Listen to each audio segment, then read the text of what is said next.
The first thing people remembered wasn't the flames, it was the sound. A deep, layered rumble that didn't belong to any storm. It didn't rise and fall like thunder, didn't crack and vanish. It stayed, it multiplied, it rolled across rooftops and alleys like something heavy being dragged through the sky. Tokyo had heard sirens before. Tokyo had been warned before. People had learned, because humans always learn, even when the lesson is dangerous, that sometimes a warning is just noise. Sometimes the all clear comes. Sometimes the aircraft turn away. Sometimes the night goes back to being a night. This one didn't. Keiko Nakamura woke when the neighborhood's thin walls began to vibrate. She sat upright on the futon and listened, heart steady at first, then faster. Her son, Hiro, 7, narrow shoulders, hair sticking up, made a small sound beside her and pulled the blanket higher. The sirens began, long and metallic, echoing off wood and brick. The warning system was supposed to organize people, to turn a city into a disciplined machine. But discipline depended on faith, and Tokyo's faith in sirens had been eroded by too many nights where the sky threatened and then did nothing. Some people stayed inside, some people stepped outside to look, as if seeing would make it manageable. A neighbor in the next room muttered that it would pass. Someone down the street shouted for lights to be covered. Doors slid open, feet thudded on stairs. The city's surface layer stirred. Then Keiko heard the second sound, not the siren, not the engines yet. Wind, a sudden pull in the air, like the night itself inhaling. It moved along the narrow lanes and under eaves, tugging at hanging cloth, pulling smoke from distant cooking fires into strange lines. Keiko didn't know why that detail made her afraid, only that it did. Later, survivors would describe that night as if the city's own air turned against it, as if the wind chose a side. Hiro sat up. "Mother?" Keiko didn't answer immediately. She was listening for the engines again, the way people listen for a verdict. Across the Pacific, hours earlier, that verdict had been written in a briefing room full of cigarette smoke and blunt numbers. On Guam, in the Marianas, the men of 21st Bomber Command had been told that the old method was failing. High-altitude precision bombing, clean in theory, kept getting mangled by weather, jet stream winds, mechanical problems, and the simple truth that a factory doesn't always look like a factory from 30,000 feet. So the plan changed. The target wasn't a single building. The target was a target area. Dense, wooden, threaded with small workshops tied into war production, packed so tightly that one ignition could feed another, a city built in a way that could burn fast. Major General Curtis LeMay's name didn't have to be spoken loudly to land with weight. He was the kind of commander men argued about in whispers, brilliant, ruthless, impatient with anything that looked like hesitation. His directive for this night, Operation Meetinghouse, was a heavy thing dressed up as procedure. Low altitude, night, incendiaries, a stream of aircraft instead of tight, high formations. And to carry more fire, weight had to come off the B-29s. Guns and gunners were removed from many aircraft, leaving mostly the tail defenses, because every pound of metal not carried as protection could be carried as bombs. Captain Miles Carver sat through the briefing with a face that revealed little. 27 years old, already tired in a way age couldn't explain. He had learned that the less emotion he showed, the less his crew would borrow from it. His B-29 sat outside on the hard stand like a promise made of rivets and aluminum. Long wings, a tall tail, engines that could pull a heavy machine across an unsaid ocean and then haul it back again if luck didn't run out. Carver's crew wasn't special in the way movies like to pretend. They were professionals held together by routine and fear. Lieutenant Paul Addison, bombardier, was the quietest.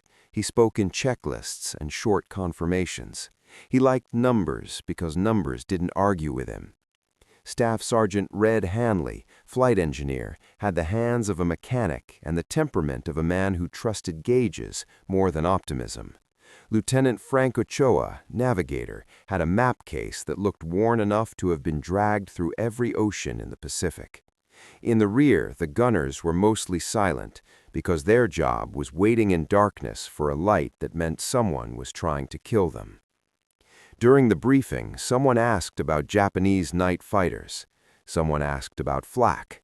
Someone asked the question men always asked when they could sense a new kind of danger. What are we expecting to lose? The answer wasn't clean. Intelligence officers had estimates. Optimists said the defenses would be overwhelmed. Pessimists said the low-altitude approach could be a slaughter. The commander's intent was clear. The mission would happen. The only choice left to the crews was whether they would fly it like they belonged there or like they were already dead. After the briefing, Carver walked out into the humid night air. The runway lights glowed. The engines of other aircraft warmed up in the distance, a slow chorus of power. Men moved with purpose, each carrying a small piece of the mission: ammunition, tools, a clipboard, a prayer.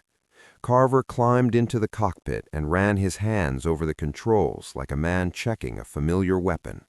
The B-29 was a machine designed to be above most dangerous. Tonight they were taking it down into the lair where cities breathed.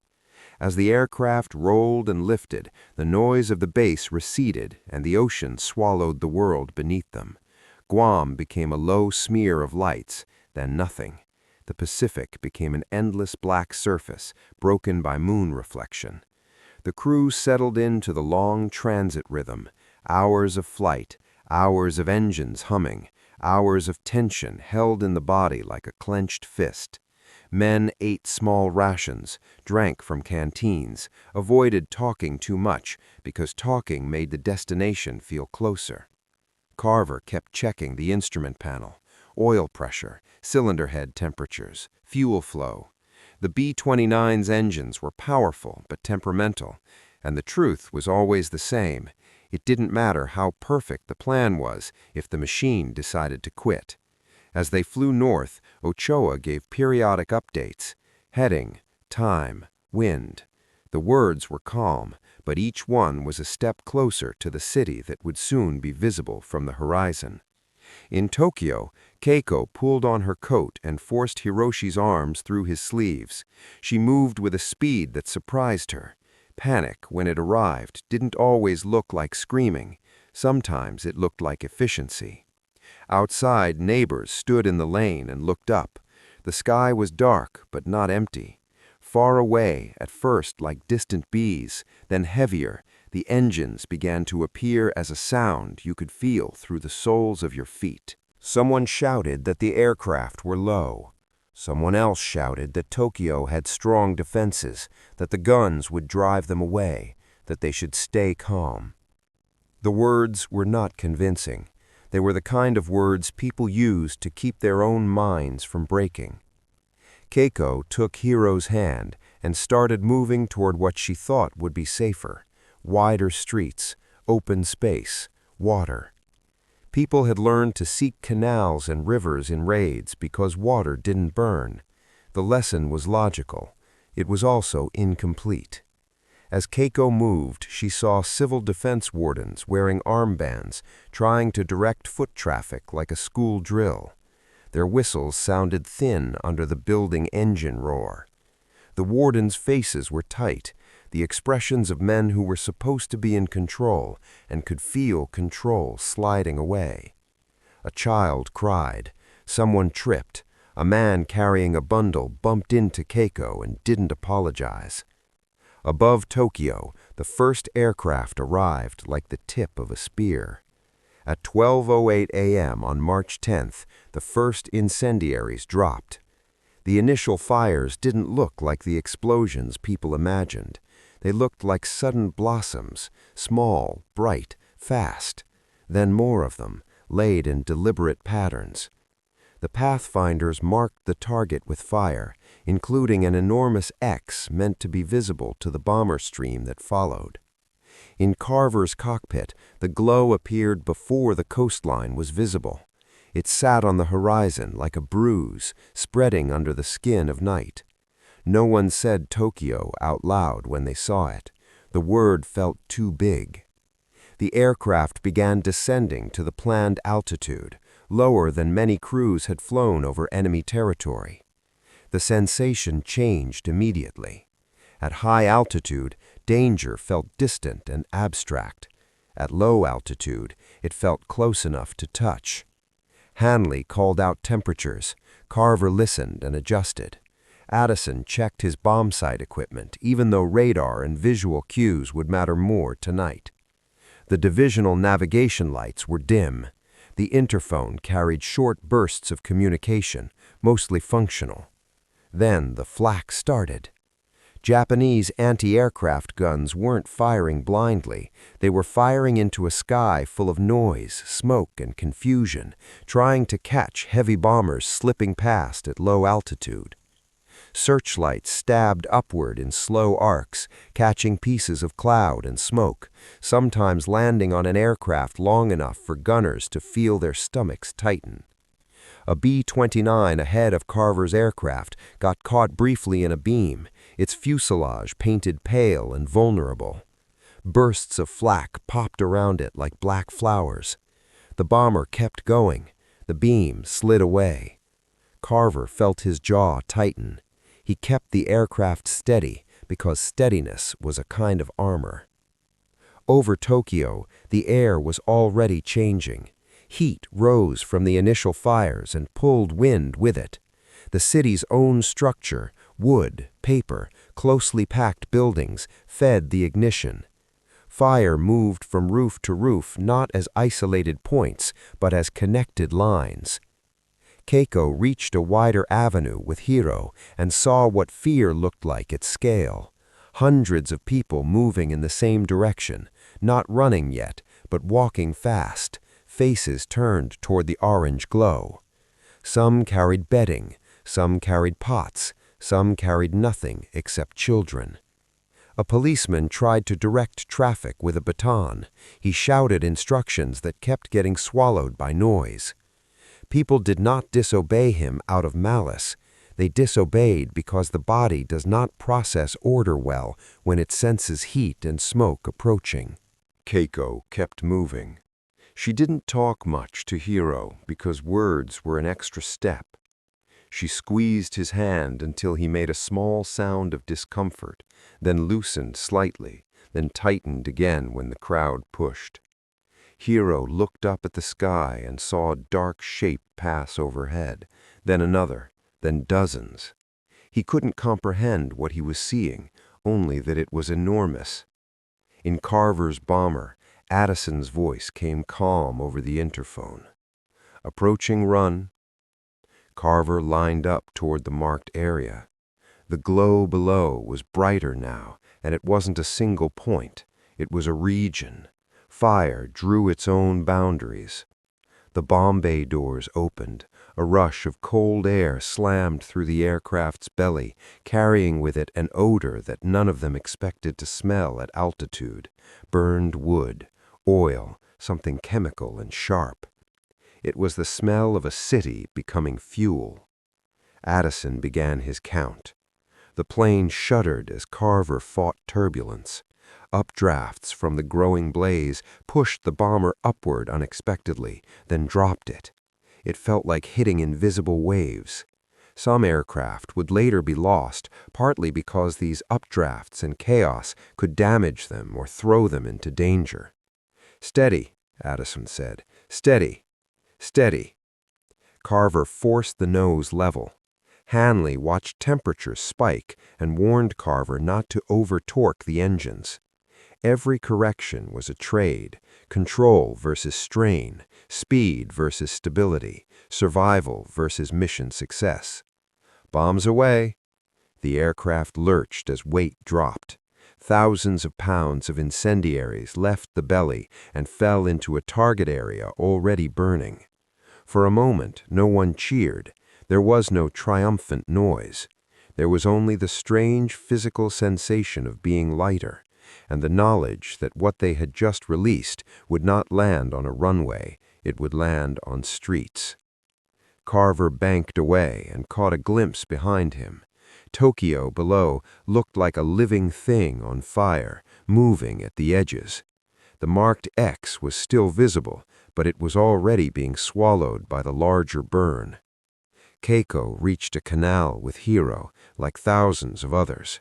The canal bank was packed with bodies, pressed shoulder to shoulder. People stared into water that reflected orange light so intensely it made the surface look like it was burning too. Some stepped into shallow water to cool their feet. Some held cloth over their mouths. Some sat down as if rest would make the danger slower. Keiko did not trust stillness. Stillness felt like surrender. She looked at the air above the canal and saw ash beginning to fall in small pieces, swirling in the wind. It stuck to people's hair and coats like dirty snow. That ash carried heat, not enough to burn skin instantly, but enough to make Keiko understand something her mind didn't want to accept. The fire was no longer over there, it was in the air. The wind shifted hard.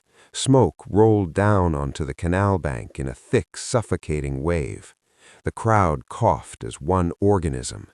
People pressed closer to water because water meant breath. In the crush, a man stumbled and nearly fell into the canal. Someone grabbed him. Another person screamed when the smoke hit their lungs. Hiro began coughing. His small body shook with it. Keiko pulled a scarf up over his mouth and nose and pressed his face into her coat to filter the air. She kept moving, pushing against bodies, searching for an exit from the bottleneck. The canal, which people had believed would be safety, was turning into a trap. In the air, Carver's crew felt the turbulence intensify as the fire below grew. The bomber shook harder. A flak burst pops near the left wing, and the aircraft jolted, the sound like a hammer hitting a metal drum. A warning light flickered briefly, then steadied. Hanley's voice came sharp. "Engine 3, temp rising. Keep her smooth." Carver could feel sweat under his collar, despite the cold at altitude. He kept the bomber in the stream, aware that collisions were also a danger tonight. Hundreds of B-29s were moving through the same airspace toward the same burning mark. It was a planned chaos. Japanese fighters appeared sporadically, but the low-altitude night approach, the sheer number of bombers, and the confusion of smoke and fire made defense uneven. There were losses. Aircraft shot down, aircraft lost to mechanical failure, aircraft damaged, but the bomber stream kept coming. Behind Carver, the tail gunner reported a shadow off the starboard side, then lost it in smoke. He didn't fire. Firing at a shadow could mean nothing. It could also mean giving away position. The gunner stayed tense, fingers close to triggers, mouth dry. On the ground, Keiko forced Hiro away from the canal bank and toward a wider roadway. People shouted that she was going the wrong way, that she should stay near water. Keiko didn't answer. Her instinct told her that if the crowd stopped moving, it would become a pile. They reached a bridge over a larger river. The bridge was packed, but at least it was moving. The river below was crowded with reflections and occasional splashes as people stepped into shallows or fell in. Halfway across, Keiko felt the bridge vibrate under the weight of bodies. Hiro stumbled. Keiko caught him and hauled him up. He looked at her with wet eyes.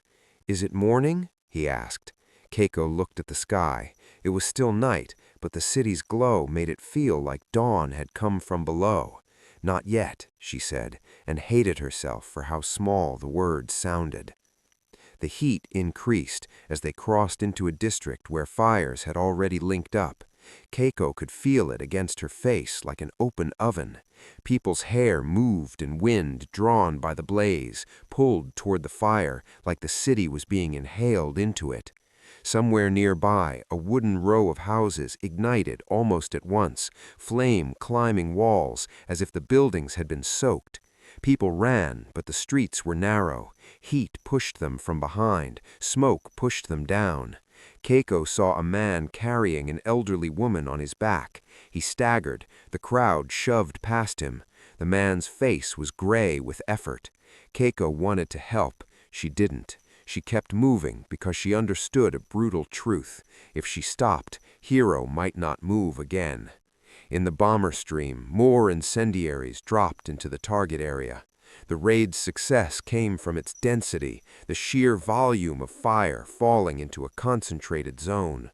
Over the course of the operation, hundreds of aircraft would be over target, dropping a massive incendiary load into Tokyo's vulnerable districts. Carver's bomber now had one job: get home. That sounds simple. It wasn't. As they turned out over water, the aircraft hit an updraft so strong that Carver's stomach lifted.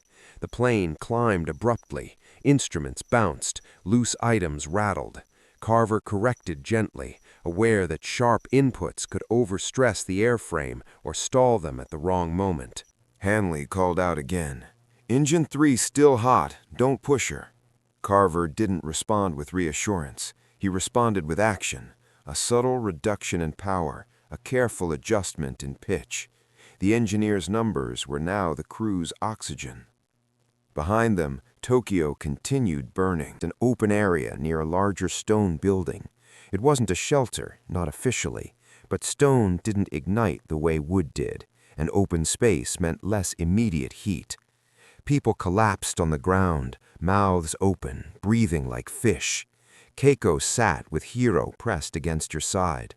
She held the scarf to his face and watched his eyes, checking for panic, checking for the moment when a child's body decides it can't take smoke anymore. Around them, the city made noises that didn't sound like a city. Wooden structures collapsed with sharp cracks. Roof tiles popped from heat. Somewhere, a gas line or fuel store ignited with a sudden roar that made people flinch as one. A man nearby whispered a prayer. Another man laughed briefly, not from joy, but from the body's strange need to release pressure. Hiro's fingers stayed clenched around Keiko's sleeve. He was still too young to understand strategy, too young to understand why a distant decision made in a faraway room could turn his street into a furnace. He only knew that his mother was pulling him through smoke and that the sky was full of engines. In Guam, long before dawn, the first returning B-29s began appearing on the horizon. They landed heavy on the runway, tires squealing, engines winding down. Ground crews ran to them, wrenches flashed. Men climbed out with stiff limbs, faces pale in the hangar lights. Carver's aircraft returned with one engine running hotter than it should. The bomber settled onto the runway and rolled out, brakes holding. When it stopped, Carver sat for a second with his hands still on the controls, not moving, letting his body catch up. Outside, the tropical air was humid and smelled of fuel and damped grass. It did not smell like Tokyo. That difference felt obscene. During debrief, officers asked about flak intensity, searchlights, fighter contact, turbulence, bomb release performance. They asked questions that could become data. No one asked how it felt to see the target so clearly. Carver answered what he could. Hanley reported engine issues. Addison gave bomb run notes. Ochoa confirmed navigation points. The crew spoke like men describing a job, because that is how you survive the next job. Later, the numbers would arrive and harden into history. Operation Meetinghouse, the night of March 9th to 10th, 1945, would be recorded as the deadliest single air raid of World War II, with estimates often around 90,000 to 100,000 killed, and over 1 million left homeless, and with roughly 15.8 square miles of Tokyo burned. Tokyo police records would list massive building destruction, over 267,000 buildings destroyed, turning entire wards into ash and open ground. Those numbers were true, but they weren't the story people carried in their throats. In Tokyo, when the engines finally faded and the sky began to lighten, Keiko stood and walked with Hiro through streets that no longer had their old shape. Landmarks were gone. Familiar corners were empty. The city looked as if something had scraped it down to its bones. Ash lay on everything. It clung to hair and sleeves. It gathered in corners like dirty snow. People moved through it slowly, not because they were calm, but because exhaustion made them heavy. Keiko tried to find the place where her home had been. She recognized it not by the house, there was no house, but by a bent signpost and a section of stone curb. She stood there and felt her mind refuse to accept the scale. She had known, abstractly, that homes could be destroyed. She hadn't known what it felt like when the home turned into nothing at all. Hiro asked quietly, "Where is it?" Keiko did not answer with a lie. She did not answer with comfort. She answered with the only thing left, movement. "We'll go," she said, and took his hand. If the raid had one central truth, it was this: the moment a target becomes a city, the war stops pretending that it can separate steel from flesh cleanly. Carver did not take off thinking about Keiko Nakamura. Keiko did not go to sleep thinking about Captain Miles Carver. They were strangers who would never meet, yet they were linked for one night by a corridor of air and fire, built by planning, execution, and the brutal physics of heat. Meetinghouse was designed to be efficient. It was designed to work. It did. And that is why the question that lingers isn't whether it was successful by military definitions. The question is what happens to men on both sides when the machine they serve becomes powerful enough to turn air into a weapon and wind into an accomplice. In the days that followed, the war continued. More raids came, more briefings, more flights, more cities burned. But for those who survived Tokyo's black snow night, the memory didn't organize itself into strategy. It organized itself into sound.